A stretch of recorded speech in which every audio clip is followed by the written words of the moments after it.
예, 인류의 미래가 어디로 무엇을 향해 가나 하는 궁금증은 유사일의 모든 인간들이 가졌던 문제임에 틀림이 없습니다. 그러나 특별히 요즘과 같이 세계가 갈등 구조를 벗어나지 못하고 있고 또 4차 산업혁명이라고 하는 새로운 기술 혁명이 우리 앞에 놓여 있다, 이런 얘기를 하기도 하고, 또 인구는 75억 명을 돌파해서 90억 명 시대를 향해 가고 있다, 이런 이야기도 있고, 또 그 과정에서 지구의 환경이 너무나도 많이 훼손이 되어서 과연 이 지구가 인류를 수용할 수 있을 것인가 라고 하는 질문이 난무하는 이러한 시점에 있어서 과연 우리 인류는 어디로 가고 있는 건지, 과연 종착역이 무엇인지에 대한 궁금증을 가질 수밖에 없지 않나 생각을 합니다. 저는 전자공학을 공부하는 공학자이기도 하고, 또 기독교 신앙을 가진 기독인이기도 합니다. 그리고 무엇보다도 대학에서 미래의 일꾼들을 길러내는 교수로서, 또 대학의 행정을 책임졌던 총장으로서 과연 이러한 사회, 우리가 가지고 있는 환경을 기반으로 우리의 미래 사회가 어떻게 되고 우리의 신앙적 위치는 어떻게 될 것이며, 이런 것들을 대비해서 과연 교회와 우리 학생들한테는 어떠한 자세를 갖도록 교육하는 것이 옳은 일인지 고민하지 않을 수 없습니다. 이런 관점에서 인류의 미래에 대해서 근본적으로 과연 인간의 한계는 어디가 있을 것이고, 과연 인간이 어디까지 갈 수 있을 것인지에 대해서 나름대로 몇 가지 주제를 가지고 이야기를 나누어 봤으면 합니다. 첫 번째는 하나님이 허락하신 인간 능력의 한계는 무엇인지 한번 살펴보고 싶고요. 두 번째는 인간이 어떻게 하나님의 창조 원리를 찾아냈는지, 어떠한 것들을 찾아내어서 세 번째 그 우리의 삶에 적용을 했는지를 다루어 보고요.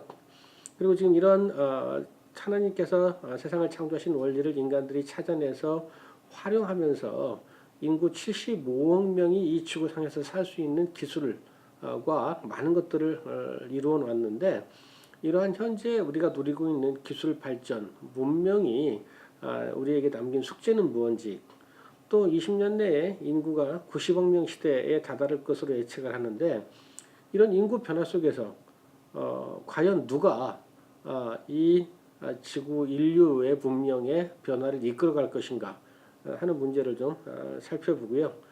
그리고 4차 산업혁명이 어떤 방향으로 흘러갈 것인지, 과연 우리를 어떠한 세계로 이끌어갈 것인지 생각을 좀 해보면서 한국 교회와 대학, 또 우리 사회의 역할이 무엇인지를 한번 같이 생각해 봤으면 합니다.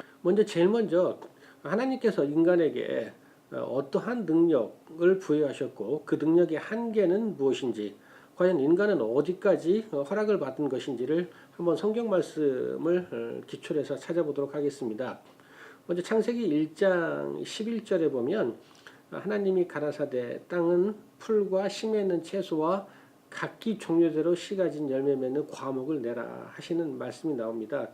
하나님께서 종류대로 창조하셨다는 거죠.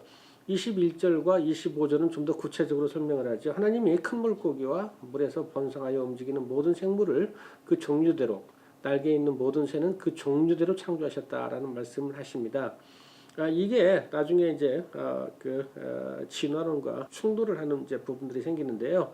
25절에는 하나님이 땅의 짐승을 그 종류대로, 육축을 그 종류대로, 땅에 기는 것을 그 종류대로 만드시다.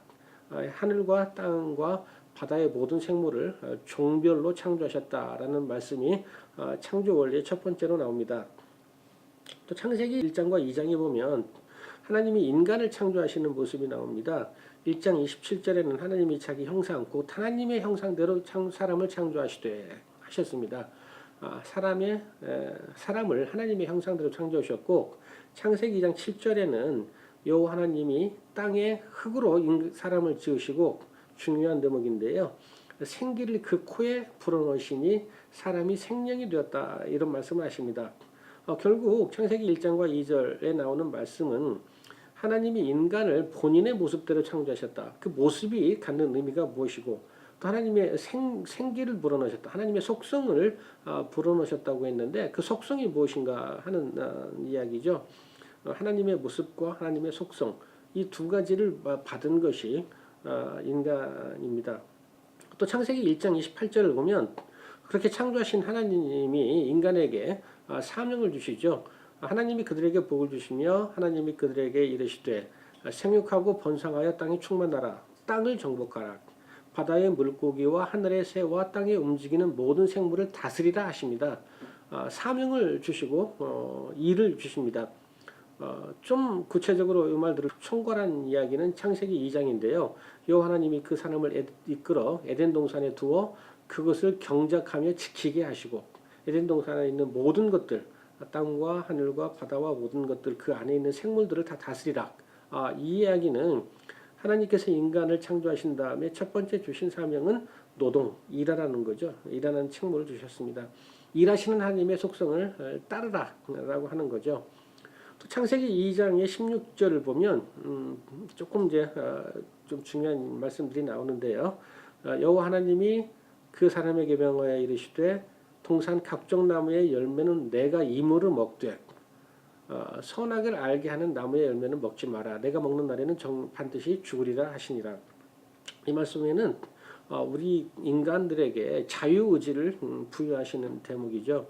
우리가 먹고 싶은 걸 마음대로 골라서 먹을 수 있고 심지어 하나님께서 먹지 말라고 한 선악과 열매도 네가 먹을 수는 있다. 하지만 죽으리라 라고 하는 말씀을 하시죠.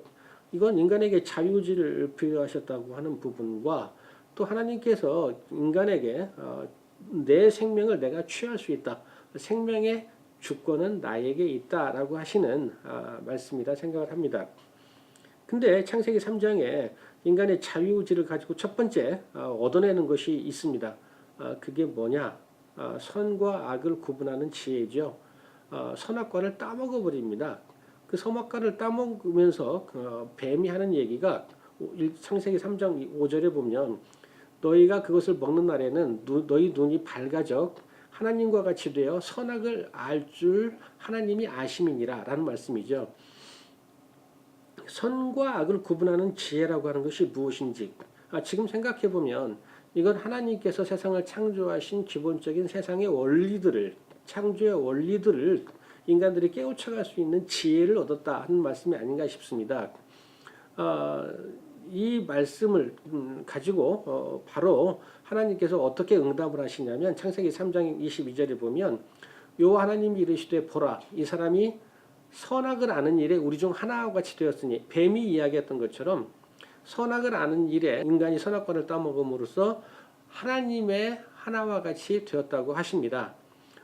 이 말씀은 다시 뱀이 얘기했던 것처럼 사람 인간이 이 세상의 원리를 깨우치는 데 있어서 하나님의 수준까지 도달할 수 있는 근거가 되는 이야기가 아닌가 생각을 해보죠. 이어서 그가 그의 손을 들어 생명나무 열매도 따먹고 영생할까 하노라. 하나님께서 에덴 동산에 나무 두 개를 만드셨습니다. 하나는 선악과고 하나는 생명나무죠. 인간이 생명나무를 먼저 따먹지 않고 선악과를 먼저 따먹습니다. 그 선악과를 먹어서 따먹음으로써 하나님과 같이 지혜를 갖게 되었는데 하나님께서 걱정하시는 게 지혜가 우리와 같이 되었는데 생명나무 열매까지 따먹어서 영생을 하게 되면 하나님과 같이 영생하는 하나님과 같은 지혜를 가진 존재가 나타나는 게 아닌가 이런 생각을 하시는 거죠. 그래서 에덴 동산에서 그들을 내보냅니다. 그리고 선악과를 먹은 인간들이 생명나무에 근접하지 못하도록 불칼을 두어 생명나무의 길을 지킵니다. 이 말씀은 지혜는 너희들의 의지대로 가질 수 있지만 생명은 하나님께서 주관하신다. 한 인간의 생명을 주관하심으로써 역사를 주관하신다라는 이야기가 그 말씀이 아닌가 싶습니다. 본성과는 좀 다른 이야기지만 창세기 11장에 보면 인간의 속성, 인간이 과연 이 세상에서 하나님께서 주신 지혜를 가지고 무엇을 추구하는지가 일단이 창세기 11장에 공개가 됩니다. 창세기 11장에 보면 이렇게 창조하신 인간들이 에덴 동산에서 추방되어서 번성하게 되고 하나님의 말씀대로 땅이 충만하게 되죠. 그러면서 언어가 하나요, 말이 하나였더라. 자, 이렇게 되다 보니까 인간들이 하는 일이, 자, 벽돌을 만들어 견고히 굽고 또 이걸 가지고 성읍과 탑을 건설하여 그 탑 꼭대기가 하늘에 닿게 하자. 우리 이름을 내 온 지면에 흩어짐이 없이 하자. 이런 생각을 합니다. 하나님의 명령을 따라서 살아야 될 인간들이 자신의 힘으로 세상을 다 주관하겠다고 하는 의지의 표현이었죠. 하나님께서 이런 인간들의 하나님의 영역에 대한 도전에 대해서 어떠한 벌을 내리셨냐면 언어를 혼잡하게 하고 그들이 서로 알아듣지 못하게 해서 지구의 온 지면에 흩으셨더라 라는 말씀하시죠. 하나님께서는 인간의 언어와 주거지를 완전히 흩으시는 일로 하나님께 대한 도전을 벌하시죠. 인간의 하나님에 대한 도전의 답은 언어의 혼돈과 지면의 흩으심이었습니다. 이러한 그 첫 번째 하나님에 대한 인간의 도전에 대한 응답을 생각해 보면 우리가 지금 만들어내는 과학기술들이 향하고 있는 지점이 과연 하나님의 생각과 하나님께서 인간에게 한계를 지어주신 부분을 이미 넘어서고 있지 않느냐라는 생각을 해보게 됩니다. 이러한 창세기에 나온 창조의 원리들을 정리해 보면 인간에게 주어진 영역, 지적 능력은 하나님의 수준과 같이 다다를 수 있는 창조 능력을 갖게 된 게 아닌가. 그 창조의 원리를 깨우쳐서 결국은 생명 영역을 지속적으로 넘보게 되지 않을까라는 생각을 좀 하는 거죠. 하나님께서 명확하게 선언하신 너희가 인간의 자유의지로 지혜는 갖되 생명은 나에게 있느리라 라고 하는 이 말씀의 한계를 넘어서는 도전이 지금 계속 이루어지고 있죠. 이와 같은 창조의 원리, 하나님께서 주신 능력의 한계를 기반으로 인간들이 어디까지 뭘 하고 있는지를 살펴보도록 하겠습니다.